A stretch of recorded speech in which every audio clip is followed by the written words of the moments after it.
Rome to Brindisi, How Biking in Ancient Roman Roads Saved Me from a Life of Quiet Desperation. Chapter 2. Fulfill your bucket list while your bucket is still full. It's all wrong, but I'm doing it anyway.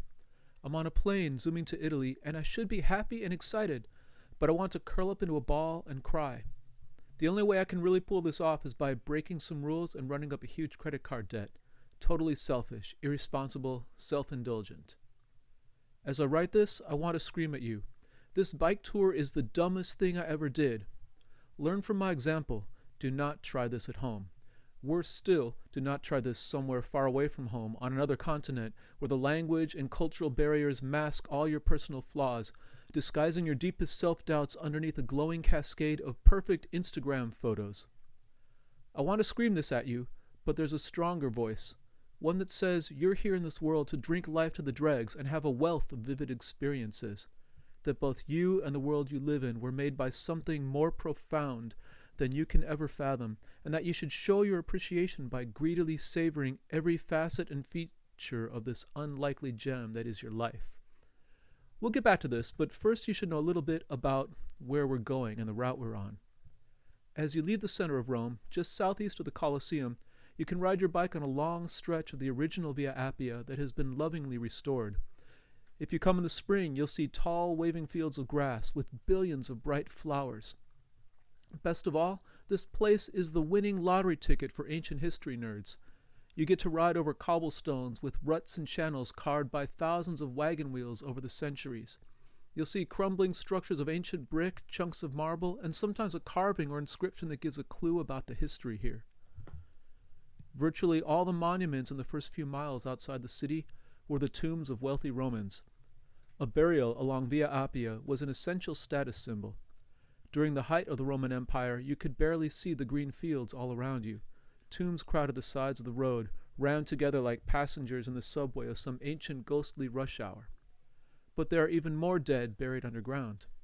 Centuries ago, Romans built catacombs along the Via Appia. There are a few Jewish catacombs, and some are dedicated to other pre-Christian religions, but the majority of the catacombs, especially along the Appian Way, were built by the Christians of ancient Rome. These catacombs were long tunnels lined with small niches to hold the remains of the dead. Some of these tunnels went on for miles through the earth. When it wasn't convenient to lengthen a tunnel, the builders would dig another tunnel deeper down. Most of the catacombs contain 3 or more of these levels, and there are more than 40 of these catacombs scattered around the outskirts of Rome. Thousands of dead bodies under your feet, monuments to 100 more, on the grass, on either side of you. Yet this isn't an ancient cemetery, this is a park. Above ground, practically all you'll see are joggers and hikers, spandex and dogs, and all the other signs of the living. Kids kick soccer balls while their parents prepare a picnic lunch. Every weekend is like a big happy birthday party in a graveyard. Still, you're never allowed to forget the dead completely. There's one big tomb where hikers and bikers and joggers nearly always stop to gawk. As you come up the crest of a small hill, this sight will probably stop you too. The tomb of Cecilia Metella. It stands out like a great tower above the flat fields all around, taller and bigger and better preserved than anything else on the Appian Way. The original tomb was a huge round drum. Now it's crowned with a circle of battlements biting the sky. In later centuries, different owners added small buildings around it, but these feel like an afterthought. The whole thing is the color of bleached bones, and that's what it was built for. Marcus Crassus was the wealthiest man in the history of Rome. A woman named Cecilia Metella married one of his sons, and when she died, her family built the most audacious tomb on this side of the Mediterranean. This was where I stopped walking 7 years earlier, when I decided to bike the entire distance of the Appian Way. It's a good place to tell you what this trip was really about.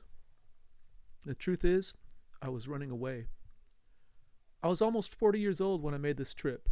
I was secretly terrified of reaching that landmark age, or beyond, with no employable skills or experience, still single and clueless about what to do with myself. Whenever I'm feeling stuck, I find an adventure and I go after it. It's my way of confronting the failures and mediocrity in my life. I stare them down and say, things are going to change now.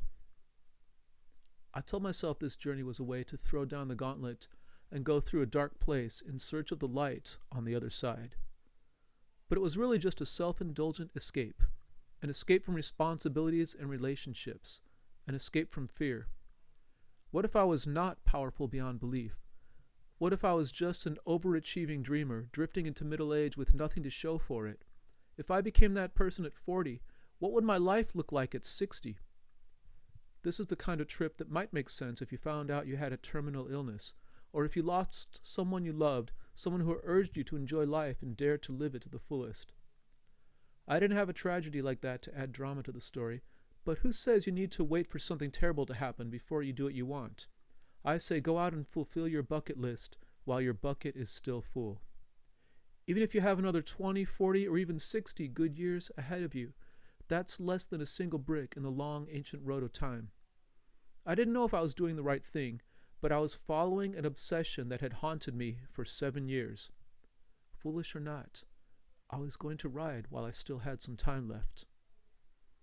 But I would be lying if I said I didn't have doubts about whether I was doing the right thing.